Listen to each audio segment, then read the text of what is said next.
In the frozen silence of the Arctic, there are places where even sound dies. No birds, no trees, no life. Only endless white darkness stretching beyond the horizon.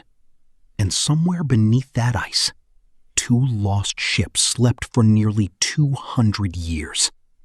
Inside them were plates still set on dining tables, boots left beside beds, guns frozen in place, and the remains of men who sailed into the unknown, believing they would become legends. But the Arctic had other plans.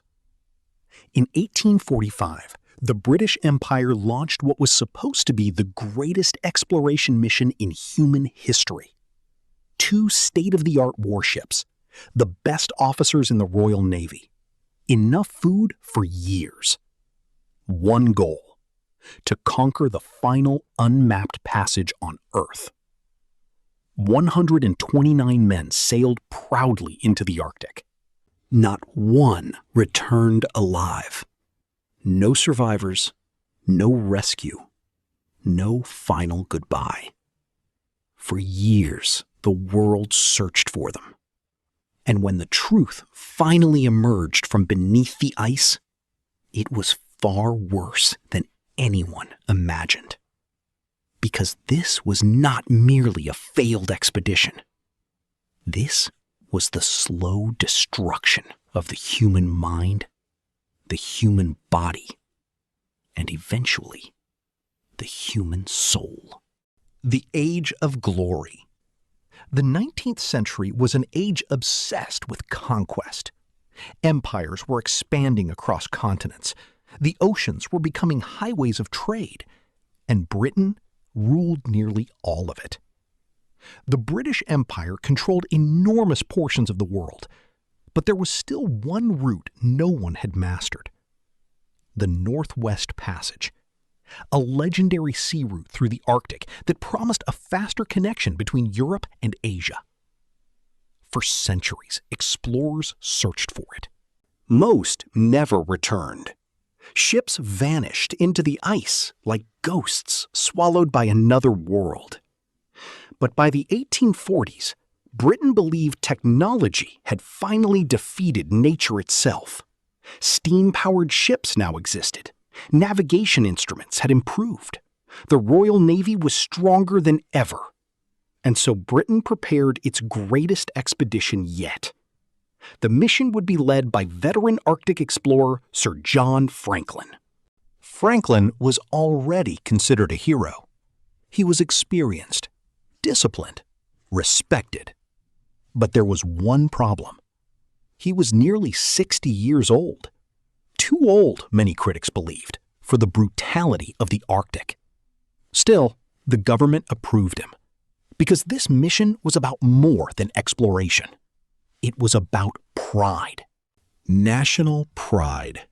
If Britain conquered the Northwest Passage, it would cement its dominance over the world forever. And so, two ships were chosen for the task: HMS Erebus and HMS Terror. The names themselves sounded ominous. Erebus, named after the Greek god of darkness. Terror, a name that now feels almost prophetic. Both ships had already survived brutal Antarctic voyages. Their wooden hulls were reinforced with iron plating. They carried steam engines adapted from locomotives. They even had internal heating systems. For the time, these ships were technological marvels. The men aboard believed they were invincible. And perhaps that was the beginning of the disaster. The departure. On May 19th, 1845, the expedition departed England. Crowds gathered along the docks. Families waved goodbye. Children watched proudly. Newspapers celebrated the mission as a triumph before it had even begun. No one standing there could imagine that they were witnessing a funeral procession. 129 officers and sailors boarded the ships. Some were experienced Arctic veterans. Others were young boys barely old enough to shave. Many kept journals. Some wrote about excitement, adventure, glory. One sailor described the journey as a grand march into history. Another joked that they would return famous. None understood what waited for them beyond the northern horizon. At first, conditions were manageable. The ships crossed the Atlantic successfully. They stopped briefly in Greenland. Whaling ships encountered them there. Those whalers would become the last Europeans ever to see Franklin's men alive. The crews appeared confident, healthy, optimistic. Then the expedition sailed west, into the Arctic wilderness, and vanished. The world of ice. The Arctic is not simply cold. It is hostile to life itself. Temperatures plunge so low that exposed flesh freezes within minutes. Metal burns skin like fire. The darkness can last for months. The human brain begins to deteriorate in isolation. Sleep becomes irregular. Depression spreads. Hallucinations emerge. And then there is the ice. The Arctic Ocean is constantly moving. Gigantic sheets of frozen water grind against each other with terrifying force. Ships become trapped easily. And once trapped, escape becomes nearly impossible. Franklin's expedition entered this nightmare at exactly the wrong time. By September 1846, disaster struck. The ships became locked in thick pack ice near King William Island. At first, the men likely believed it was temporary. Arctic crews were accustomed to wintering in the ice. They had supplies, heat, confidence. But weeks turned into months. The ice never released them. Winter consumed the Arctic. Darkness swallowed the sky. The sun disappeared. For nearly 4 months, there was almost no daylight. Imagine the silence. 129 men trapped inside wooden ships, surrounded by infinite frozen emptiness. No escape. No certainty. Only waiting. And slowly, hope began to die. The first deaths. Winter in the Arctic attacks the body in stages. First comes exhaustion. Then frostbite. Then disease. The expedition's food supplies became a growing problem. The Royal Navy had packed enormous quantities of canned food. Thousands of tins. It was cutting-edge technology at the time. But investigators later discovered something horrifying. Many cans were sealed poorly. Lead contamination poisoned the food. The men were slowly poisoning themselves every single day. Lead damages the brain. It causes confusion, paranoia, pain, mental instability. At the same time, scurvy began spreading. Without enough fresh nutrition, gums rotted, teeth loosened, joints became agony. Men weakened rapidly. And then came the deaths. 3 sailors died first. Their graves were later discovered on Beechy Island, perfectly preserved beneath the Arctic ground. When scientists examined the bodies over a century later, they found shocking levels of lead inside them. The expedition was collapsing from within. But things were about to become even worse, because another Arctic winter was coming, and the ships were still trapped. Madness in the dark. Human beings are not built for endless darkness. Inside the ships, routines began breaking apart. Men became irritable. Arguments increased. Some likely suffered mental breakdowns. Imagine the psychological terror. You wake every morning to the same frozen walls. No birdsong. No movement. No sign of rescue. Just ice pressing against the hull like a living creature. The Arctic has a way of making people feel insignificant, tiny, powerless. And the men aboard Erebus and Terror were beginning to realize that the empire which sent them there could no longer save them. Franklin himself was deteriorating. By June 1847, Sir John Franklin was dead. The exact cause remains uncertain. Disease, stress, lead poisoning, perhaps all three. His death shattered morale. The leader of the expedition, the symbol of British confidence, was gone. Command passed to Captain Francis Crozier. Crozier now faced an impossible decision: remain aboard the frozen ships or abandon them and attempt escape on foot. Both options were terrifying, but staying meant certain death. So in April 1848, the order was given. The ships would be abandoned. The March of the Damned. Imagine standing on Arctic ice in temperatures far below freezing, knowing you may never see another human being again. The surviving crew dragged heavy sledges loaded with supplies.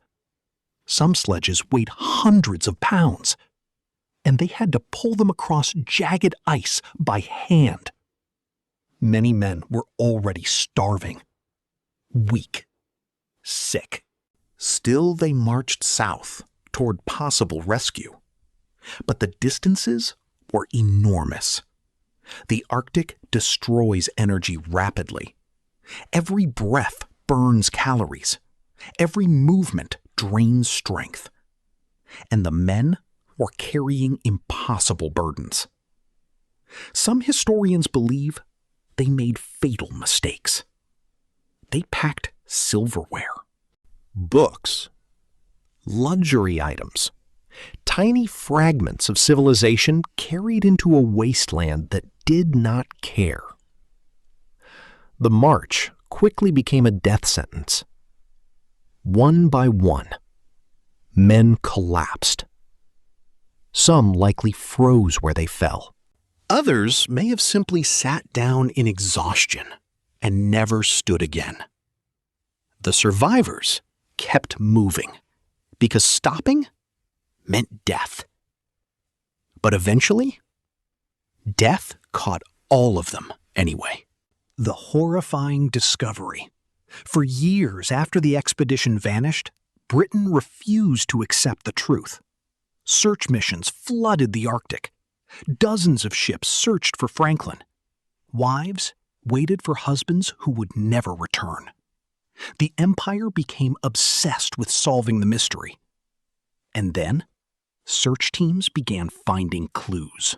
Skeletons, graves, fragments of clothing, abandoned boats, and finally, human bones with cut marks.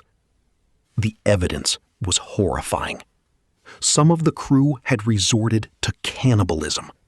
Men driven beyond the limits of survival. Starving in the frozen dark. Eating the dead to stay alive just a little longer. Victorian Britain was horrified. Cannibalism shattered the heroic image of the expedition. Many refused to believe it. But Inuit testimony supported the evidence. Local Inuit communities described starving white men wandering across the ice. desperate, dying. Some reportedly fell face first into the snow and never moved again. Others pulled heavy boats across the ice until exhaustion destroyed them. The empire that once believed itself master of the world had been utterly defeated by nature. The Arctic keeps its dead.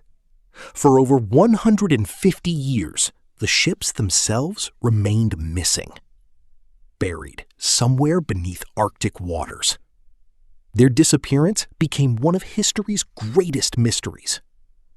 Then, in 2014, the impossible happened.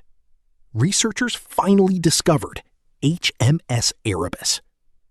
And in 2016, they found HMS Terror. The wrecks were astonishingly preserved. Cold Arctic water had protected them like time capsules. Cabins remained intact. Objects sat where sailors had left them. It looked less like a shipwreck and more like a ghost ship frozen in time. Divers described entering the wrecks as deeply emotional because every object told a story. A cup waiting beside a bed, tools abandoned mid-use, personal belongings never reclaimed. Tiny reminders that these were real human beings. Not legends, not myths. Men who laughed, dreamed, wrote letters home, and slowly froze to death at the edge of the world. Why they failed. The Franklin expedition failed for many reasons. Bad luck, terrible ice conditions, disease, lead poisoning. But beneath all of it was something deeper. Arrogance. The British Empire believed technology could conquer nature. They believed discipline and machinery made them untouchable. But the Arctic does not negotiate. The Inuit survived there because they respected the environment. They adapted to it.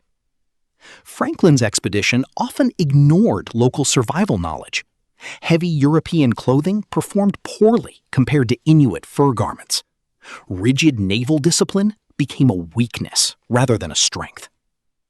The expedition carried the mindset of empire into a place where empire meant nothing, and the Arctic destroyed them for it. The human side of disaster? What makes the Franklin expedition so haunting is not merely the deaths. It is the loneliness. Imagine the final survivors, starving, exhausted, watching friends die one after another. No rescue ships appearing on the horizon. No hope left, only silence. Perhaps some still believed they would survive. Perhaps others understood the truth long before the end. Maybe they thought about home, families, warm sunlight, green fields back in England, things they would never see again. The Arctic strips away illusion. At the end, rank no longer mattered. Officers and sailors suffered equally. The empire disappeared. All that remained was raw human survival. And eventually, even that disappeared too. The legacy of the lost expedition. Ironically, Franklin's failure helped future explorers succeed. Search missions mapped enormous portions of the Arctic. Knowledge expanded. Lessons were learned. Eventually, explorers completed the Northwest Passage Franklin died searching for. But his expedition became something larger than exploration. It became a warning, a story about human ambition colliding with nature, about pride turning into tragedy. Even today, the Arctic remains dangerous. Modern technology helps, but storms still kill. Ice still traps ships. Cold still destroys the body with terrifying speed. The Franklin expedition reminds us that some environments do not care about human dreams. Nature is not evil. It is indifferent. And indifference can be more terrifying than hatred. Somewhere beneath Arctic ice, the wrecks still rest in darkness. Silent. Frozen. Waiting. The men who sailed aboard them wanted immortality. In a strange way, they achieved it.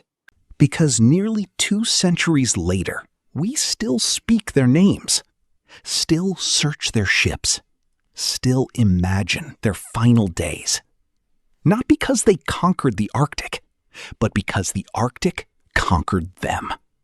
Their story is terrifying because it reveals something timeless about humanity. We build empires, invent machines, map the world. And eventually, we begin believing we control nature itself. But every once in a while, nature reminds us how small we truly are. 129 men sailed north searching for glory. Instead, they found the edge of human endurance. And beyond that edge, only ice, only darkness, only silence. This was not just the story of a lost expedition. It was the story of ambition, pride, survival, and the terrifying cost of underestimating the natural world. Because history's greatest disasters often begin with the same dangerous belief that nothing can stop us. But the Arctic stopped them completely. And for decades afterward, the frozen North kept their secrets buried beneath the ice until the dead finally spoke again.